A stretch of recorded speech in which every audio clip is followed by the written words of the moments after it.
How to dose herbal medicine. Now, this can be one of the trickier subjects that I've covered, so I'm going to do the bare basics on this. I'm not going to go into any real depth, otherwise you're looking at a 4-hour video that I don't have time to make. But I will go over some real basics and make it a little easier for you to understand different ways that you can dose your herbal medicine and make it a little easier for you to use them. So we're going to start with the easiest method first, though this is turning out to be not the easiest one to explain. Okay, so when you're going to be using it as a tea, it depends on the form of the herb that you're using and how you would dose it. For instance, I have lavender flower whole. I also have eucalyptus leaf. Now see, these are not finely ground. These are what's called cut and sifted format.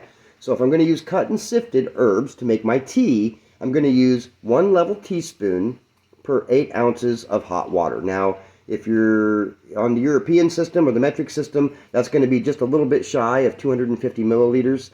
Now, you can use a less amount of water with the same amount of herbs, and you're still going to have the same dose. So, for instance, if I use the 1 teaspoon for 4 ounces of water, that's a lot less tea that I have to drink, and I can plug it down a little bit faster, but it's still the same dose. Okay, so the dose on that would be the 1 teaspoon of the herb. Doesn't matter how much liquid you put it in, that 1 teaspoon is your dose.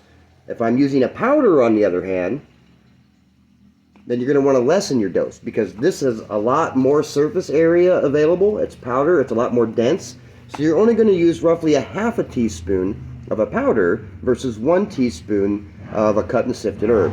Now, conversely, if you happen to have cut and sifted root, like dandelion root here, then you're going to want to use a half a teaspoon of that. Dandelion is a very dense herb. They're really hard to put into a powder. And instead of using a full teaspoon of the dandelion root for 1 dose, what you would use would be a half a teaspoon. So you got to kind of look and see what the medium of your herb is in, what form it's in, as to how you're going to use it. The next easiest way to dose your herbs would be in the form of a capsule. Now, you can't really use cut and sifted herbs in order to make your capsules. I mean, you can, but you're going to have to take twice as many of them to make it relevant. The easiest way to make your capsules would be in the form of a powder.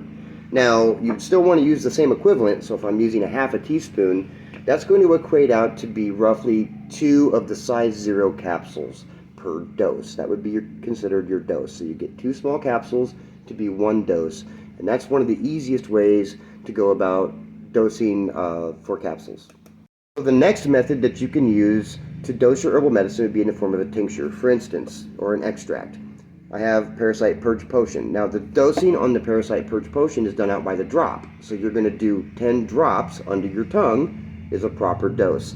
But if I'm using something like Deer Antler Velvet, that one is going to be dosed out a bit differently. I'm going to do 5 to 10 drops 1 or 2 times a day, depending on what I'm trying to use it for. Now, a lot of this is going to be relevant on why you're using it. So I don't have enough time to do that in this particular video, but that's a general rule of thumb. Now, if you're making your own tinctures, I can't tell you how to dose it. If you're not following the instructions that I give, I don't know how to dose your herbs because I don't know what your ratio is of alcohol to herb. So I can't tell you accurately the best way to dose your extract. If you'd like me to tell you how to dose an extract that's made with my method, then the instructions on that would be usually 5 to 10 drops under your tongue 2 to 3 times a day, depending on what you're trying to accomplish with why you're taking the supplement to begin with.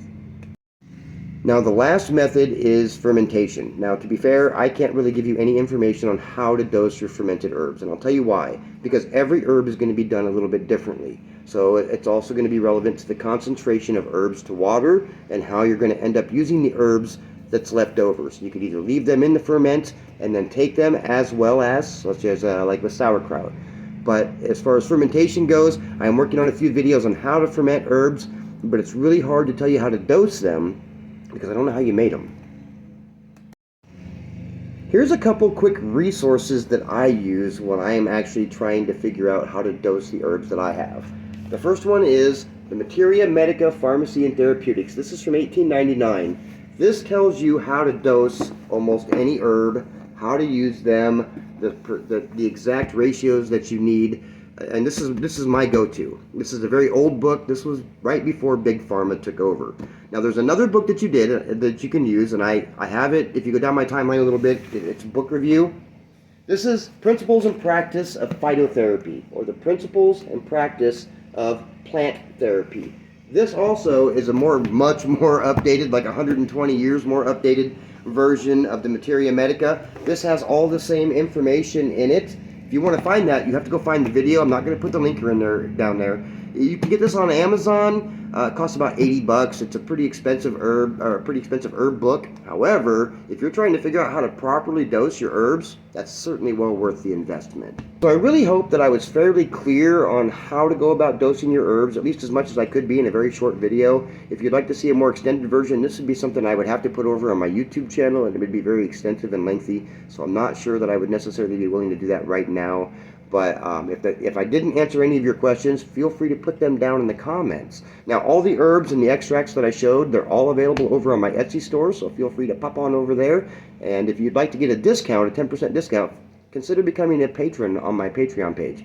All $3 patrons get 10% off every purchase they get from my store. So I hope this video helped. Let me know in the comments.